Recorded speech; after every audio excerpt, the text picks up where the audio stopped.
السلام علیکم. میرا نام ڈاکٹر انیتا ہارون ہے. میں اسسٹنٹ پروفیسر ہوں بقائی میڈیکل یونیورسٹی میں اور کنسلٹنٹ نیفرولوجسٹ ہوں، جنہیں اردو کی زبان میں ماہر امراض گردہ کہا جاتا ہے. آج کا جو ہمارا موضوع ہے وہ ہے بلڈ پریشر. جیسے کہ آپ سب کو معلوم ہے کہ بلڈ پریشر آج کل اس کی شرح بہت زیادہ بڑھ گئی ہے. نہ صرف ادھیڑ عمر لوگوں میں یعنی کہ 40 سال سے زیادہ عمر کے لوگوں میں، بلکہ بچوں میں اور ینگ ایج میں بھی بلڈ پریشر کی شرح پہلے کی نسبت آج کل بہت زیادہ بڑھ چکی ہے. اس لیے اس وقت بلڈ پریشر کے ٹاپک پہ بات کرنا بہت ضروری ہے. World wide 1.28 billion percent population کے اندر بلڈ پریشر کی شرح کو پایا گیا ہے.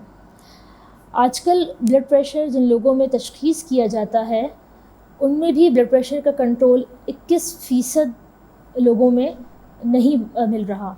جتنا بلڈ پریشر کے کنٹرول ہمیں چاہیے ہوتا ہے، درکار ہوتا ہے، ایک سروے کے مطابق 21% لوگ ایسے ہیں کہ جس میں بلڈ پریشر کنٹرول نہیں ہوتا.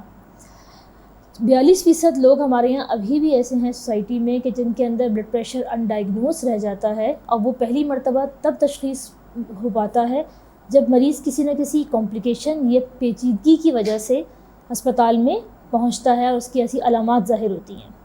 اب بلڈ پریشر کی کون کون سی علامات ہیں جن کا ہمیں پتہ ہونا ضروری ہو؟ عام طور پہ لوگ سمجھتے ہیں کہ سر میں درد کا ہو جانا صرف بلڈ پریشر کا ہائی یا لو ہونے کا اس سے تعلق ہے.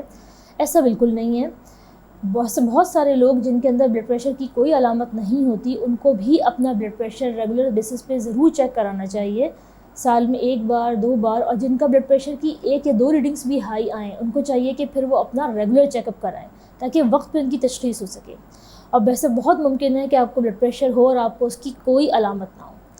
جو بلڈ پریشر کی پیچیدگیاں ہیں اس میں شدید سر میں درد ہونا، شدید گردن میں درد ہونا، آنکھوں میں دھندلا پن ہونا، ہارٹ اٹیک ہونا، پھیپھڑوں میں پانی بھر جانا، گردے کا متاثر ہونا جس کی وجہ سے جسم پہ سوجن آتی ہے، پیشاب میں جھاگ کی علامت پیدا ہونے لگتی ہے، پیروں میں سوجن کا ہو جانا، یا دل کے آس پاس جو شریان ہوتی ہیں ان کا پھٹ جانا شامل ہے.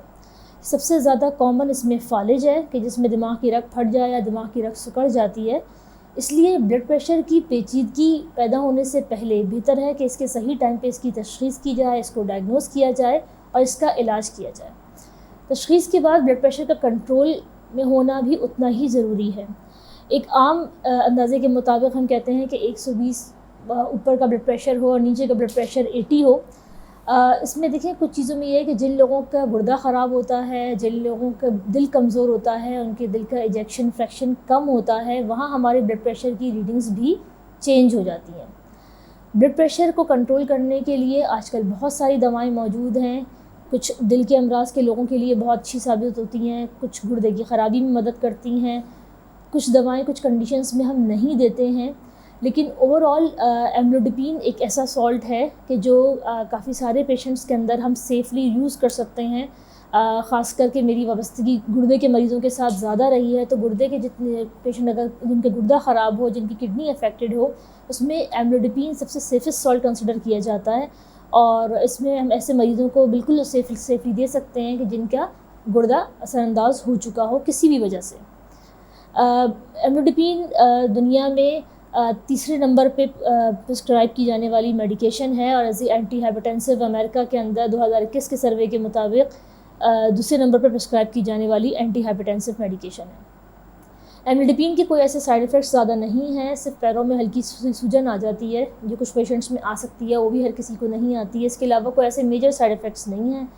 ابھی جن پیشنٹس میں ہم لوگ آج کل بلڈ پریشر دیکھتے ہیں، دا موسٹ کامن زیادہ 40 سال کی عمر کے بعد لوگوں کو بلڈ پریشر زیادہ دیکھا جا رہا ہے، تو اس میں ایملوڈپین کی جو میڈیکیشن ہے وہ بلڈ پریشر کو کنٹرول کرنے میں بہت زیادہ ہیلپ کرتی ہے. اور اگر کچھ پیشنٹس جن کو ہم کچھ اور دوائیں بلڈ پریشر کی دے رہے ہوں اور ان کا بلڈ پریشر اس پہ کنٹرول نہ ہو، تو جیسے ہی ہم ایملوڈپین کو ایڈ آن کرتے ہیں اس پہ ان کا بلڈ پریشر زیادہ اچھا کنٹرول میں آ جاتا ہے. تو میری طرف سے بس آپ لوگوں کو ایک میسیج یہ ہے کہ جنہوں نے کبھی اپنا بلڈ پریشر چیک نہیں کرایا ہے وہ ضرور اپنا بلڈ پریشر چیک کروائیں. جن کے بلڈ پریشر کی ریڈنگ 1-2 بار بھی ہائی آئی ہے اور وہ دوائیں نہیں لیتے ہیں تو وہ ضرور اپنے مالج سے رابطہ کریں، اپنی دوائیوں کو شروع کریں، اپنی دوائیوں کو ٹائم ٹو ٹائم لیں، اور دوائیاں ٹائم سے لینے کے باوجود بھی اپنے بلڈ پریشر پہ ضرور نظر رکھیں. بلڈ پریشر کی ریڈنگز کو کنٹرول میں رکھیں اور بلڈ پریشر سے پیدا ہونے والی پیچیدگیوں کو بھی مد نظر رکھتے ہوئے اپنے مالج سے سال میں 1 بار ضرور رجوع کیا جائے.